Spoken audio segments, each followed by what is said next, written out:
আঘোণৰ শেষৰ দিন। ৰচনা নকুল বৰা, আবৃত্তি চিত্ৰামণি বৰা। এদিন দুদিন কৰি আঘোণৰ দিন গ'ল, কালিলৈ শেষৰটো দিন। ঘন ঘন কুঁৱলী পৰিছে বৰকৈ আজি, পুহচোন কাষে চাপি।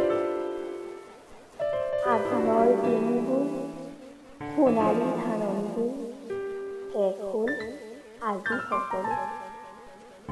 আঘোণৰ ধাননিবোৰ নৰালৈ পৰিণত হ'ল, গৰু ম'হবোৰ পথাৰত জাক পাতি লৈ।